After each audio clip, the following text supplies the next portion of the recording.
Olá, pessoas! O Esperanto é o Portugal dos idiomas. Mas afinal, o que é o Portugal? Gente, o Portugal eu achei interessantíssimo quando conheci, quando ouvi falar do Portugal.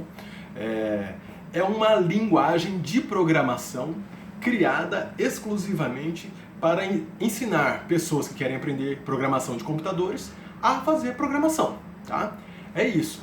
E eu achei genial porque quando você pensa sobre como é o processo de aprendizado da programação, ele se divide basicamente em duas dimensões que devem ser aprendidas pela pessoa, né? Que tem que entrar na cachola da pessoa. Então, primeiro é a linguagem de programação, tá? Que é a linguagem, geralmente é Java, PHP, PQP, tem, né? Não sei, não sou programador, não conheço as linguagens, mas geralmente é em inglês, né? E um monte de sinais, tá? De símbolos, né? Mais, menos, igual, maior, menor, seta pra lá, sinal de negação, tem uns sinais lá e fórmulas, né? E essa é a linguagem de programação, tá? Então, este é uma coisa que deve ser aprendida por quem precisa programar, por quem quer aprender a programar. A outra coisa que precisa ser aprendida é uma lógica, tá? Um modelo mental de pensar, um jeito de pensar, tá? Uma estratégia de pensamento. Isso não é tão simples de aprender, a pessoa tem que ter um raciocínio muito lógico, tem que ter um raciocínio matemático. E aí, alguém inventou esse Portugal, que é uma linguagem de programação em língua portuguesa, pra gente poder aprender a lógica do pensamento, entendeu? Essa lógica da programação, tá? Porque daí o cara consegue aprender só isso. Se o cara for aprender direto no Java, direto no PHP, ele vai ter que aprender a linguagem e a lógica de programação, tá? Então fica muito mais difícil para a pessoa aprender, né? Desanima, desmotiva, fica mais pesado. Então o cara criou uma linguagem de programação em português e pronto, eu já sei português, quero aprender programação, então eu vou lá e vou aprender primeiro Portugal. E aí, o que é o que eu vou aprender? O que é essa lógica, né, de programação? Então, o cara que programou o Word, por exemplo, né? O cara que foi lá da Microsoft e digitou lá o código, tá? Que gera aquele Word para que a gente, né, utiliza, tá? Um aplicativo, o que é um aplicativo? Um aplicativo é um algoritmo, tá? São linhas de coisas escritas, tá? Que está escrito aonde? Está escrito no computador, tá? E aí o computador lê isso que está escrito, processa e gera visualmente na tela do computador uma informação para você, tá? Então o cara que estava programando lá, o Word, ele escreveu, por exemplo, se o usuário do computador teclar no teclado na tecla A, deve aparecer na página do Word a letra A, que corresponde à imagem tal, tá? Isso é programação, tá? Tô dando um exemplo bem simplificado. Na programação é mais complexo do que isso. Então o cara vai colocar assim: se o usuário teclara A e a fonte selecionada no Word é Arial, é tal letra A. Se a fonte selecionada é Times New Roman, então a letra A é tal. Se a tecla Shift tiver selecionada, a letra A é maiúscula, é tal. Se tiver selecionado o itálico, o A vai estar deitado desse jeito. Se tiver negrito, vai estar desse jeito. Então, o cara que está programando, né, o que é a linguagem da programação, então? O que é a lógica da programação? É entender como que você faz uma cadeia de então, uma cadeia de consequências, né, que o computador vai capturar a informação do que o usuário fez no teclado ou no mouse.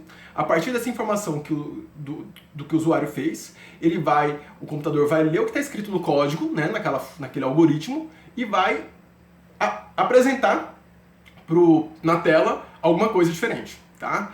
E ele vai, o processador vai ler essa informação, que é uma cadeia enorme de então, se tal coisa, e tal coisa, então tal coisa, se tal coisa, ou tal coisa, então tal coisa, se tal coisa e tal coisa, mas não tal coisa, então sim tal coisa, e se essa outra tal coisa, então tem uma outra coisa, é isso, CX, então Y, tá?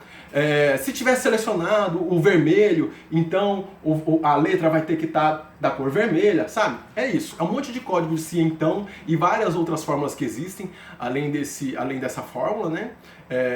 E aí o cara vai criando. E aí, o que acontece? O cérebro dele muda, tá? O nosso cérebro muda quando a gente aprende, tá? É isso que acontece quando a gente aprende, né? O nosso cérebro, ele tá criando novas sinapses, ele tá criando novos conjuntos de sinapses, tá conectando conjuntos de sinapses diferentes que não estavam conectados. É isso que acontece. Então, quando você tá aprendendo Portugal, você está criando já esse conjunto, esse conjunto de sinapses que vai te dar a habilidade de pensar de modo mais lógico, de modo mais matemático, conseguindo enxergar as cadeias de causalidade, tá? De causa e consequência, e vai te permitir conseguir programar, tá? E aí depois disso o cara vai lá e aprende o Java, o PHP, o Delphi, tá? Aí depois o cara vai lá e aprende essa outra coisa, porque daí a cabeça dele já está preparada para aprender essa outra coisa, entendeu? Então, o que eu quero dizer com Esperanto é o Portugal dos idiomas? Porque o Esperanto te abre a cabeça para aprender outros idiomas. Tá? É isso. Então, quando você sabe só a língua portuguesa, primeiro, você nem percebe que você pensa em língua portuguesa, tá? Porque nós pensamos em língua portuguesa. Quando você aprende um segundo idioma, você de repente se dá conta de que você pensava em língua portuguesa e agora você é capaz de pensar em Esperanto, você é capaz de pensar na língua em que você aprendeu de verdade. Se você aprendeu de verdade, você chegou no nível de pensar nessa outra língua, tá?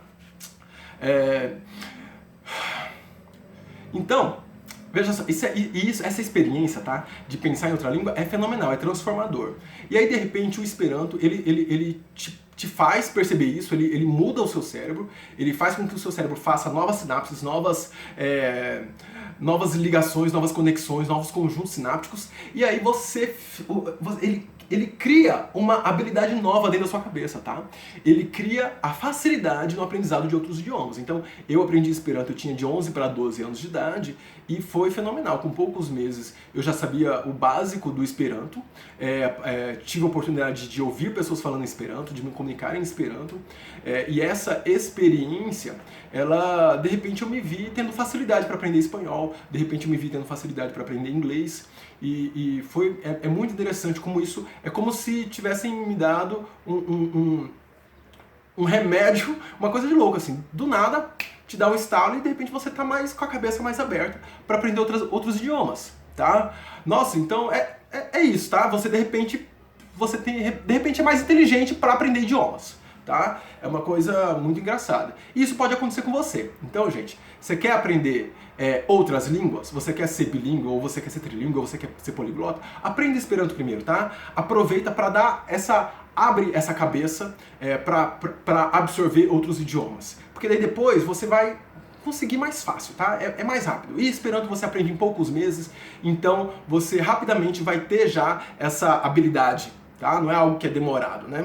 Então funciona muito bem, tá? Quero um agradecimento especial aqui nesse vídeo pro meu irmão Lucas, ele é programador, tirei algumas dúvidas com ele, tá? Inclusive quero deixar aqui o recado que ele me passou, ele disse que comparar o Esperanto com o Portugal é sacanagem com o Esperanto, porque o Portugal não serve para nada além do ensino, tá? O Portugal ele só serve para pessoa